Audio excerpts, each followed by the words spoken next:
Good morning na naman po mga ka-59. At nandito po tayo ngayon sa Pangpang lang Barangay of Sangkal mga ka-59 no? Yan po mga ka-59. Yan po yung mga bangka po nila na ginagamit dito. Ang lawak talaga dito ng sapa nila mga ka-59.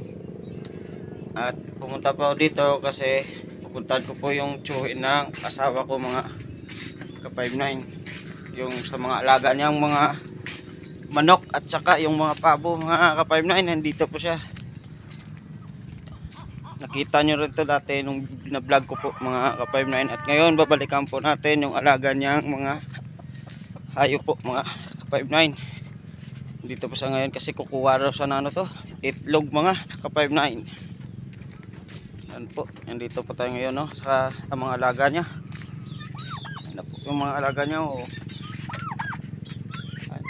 Sarap na po, pwede na pong katayin. Naninilaok na po yung manak niya.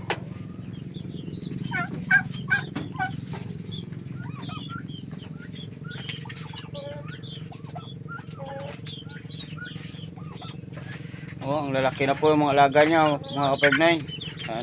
Yan ang tinatawag na mga brown chicken. Tsaka naman ito po yung mga alaga na po yung iba. Yan. Tsaka yung mga Itlog. pabo na po, sisiw pa po yan. Yan po mga ka-59 no? Dati sisiw pa yan, ngayon ang lalaki na. Yan po Yan yung mga brown chicken na po. Yan po ay nangingitlog ng itlog na kulay brown po mga ka-59. pwede yung itlog ton. Yun po, hanapin natin yung itlog kung saan. Dito. Ganun. Yun po, may isang piraso po mga ka-59 na itlog. Kaya kunin po natin mga ka-59. At ibibenta sa factory.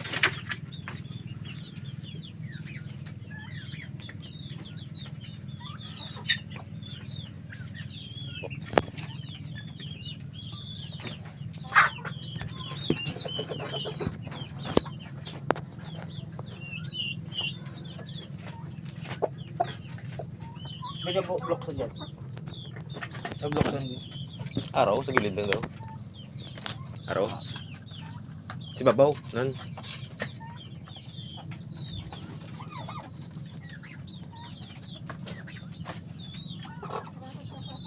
Ang hirap magbubukas.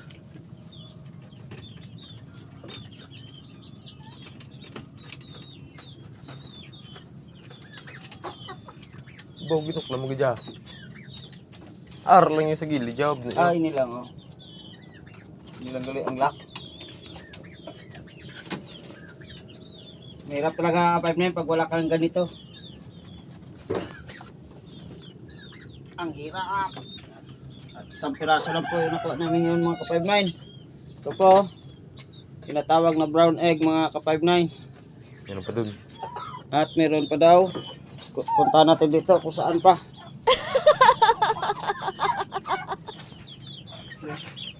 Araw sa gilid so.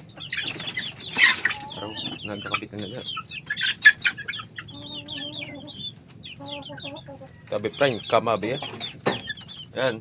Sige. At ito pa po, may isang piraso pang plastic yata ito eh. Oh, ka-59 no? Isang pirasong plastic na itlog. Kaya lang siya oh. Ang gapang itlog oh.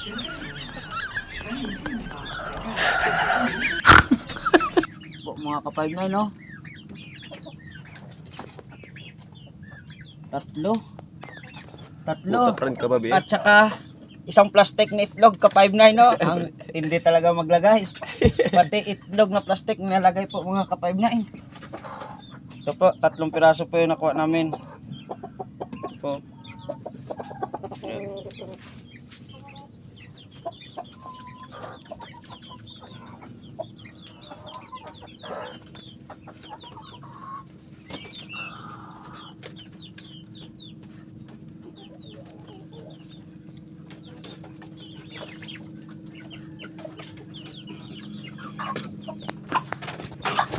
Po, nag-aaway pa yung dalawa oh.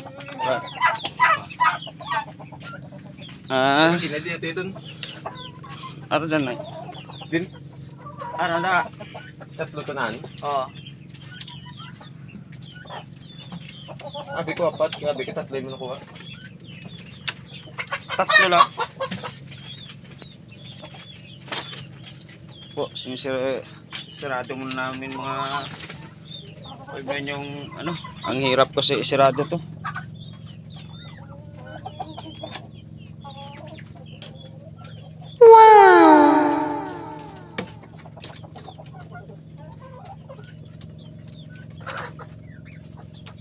Kaunan ka dun. Wow. Kaya mga pag-9. Po, cute talaga ng mga alagang pabo mga ka-59. Sobrang cute oh. Yan.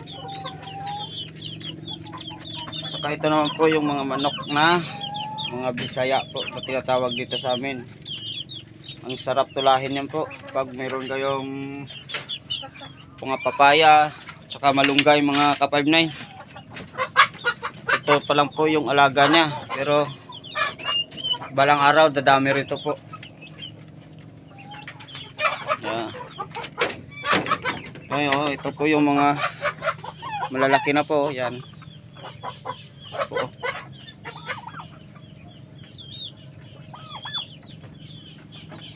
Dito lang po yan sa Barangay of Sangkal o President Ruas mga ka-59. At ito po yung sinasabi kong pispan na blinag ko po nung nakaraang araw mga ka-59, yan po. Kasi maganda yung init ngayon dito mga ka-59 at ito ay binibilad po para sa susunod na araw maglalagay rin sila ng abuno at para mag-uumpisa rin po sila magbitaw ng mga limango bangos po mga ka-59, yan po.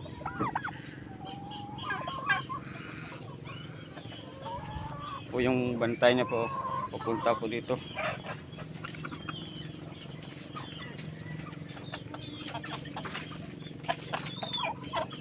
Taas kasi ngayon ng tubig mga ka-59.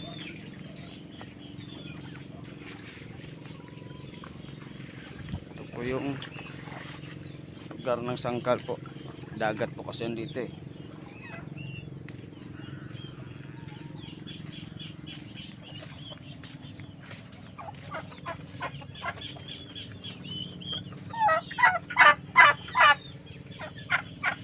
Marami po dito mga bagungon, tinatawag yung suso.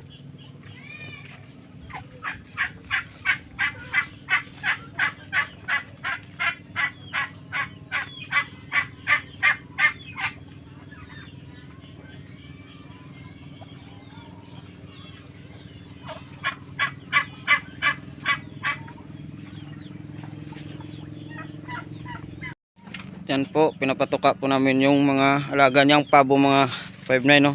Yung pagkain po nila yung kinayod na niyog. Yan yung pagkain nila dito. Yan.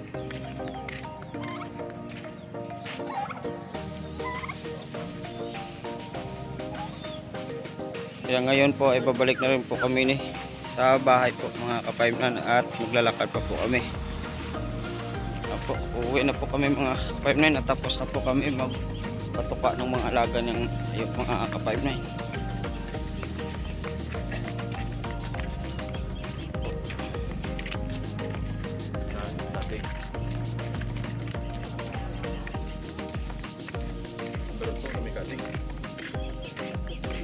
Kita na yan.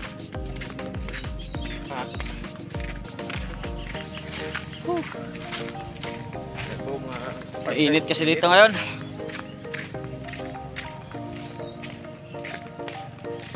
Yung tawag ng mga nipa po mga ka-59, no.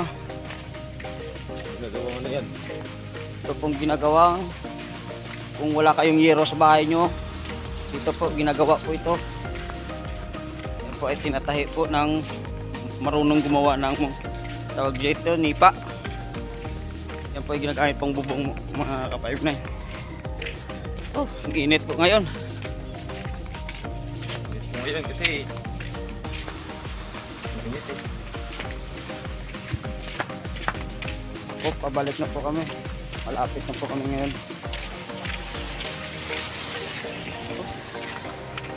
Ito po yung dati kong lagayan ng baboy, oh. Bago ay 59. Bakit? Kaya nga ngayon ay wala na yung laman, ay sira na po yun. Init. Yan po yung bahay ko po, sirang-sira na po yan. Papaayos ko pa yan sa susunod. Sunod na taon. Wala, magkanot-tanot. Ngayon ko ito dahil kablyo.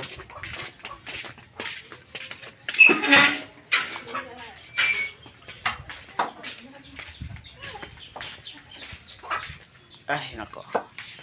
Yan po ay nandito na po ako sa bahay po mga ka-59.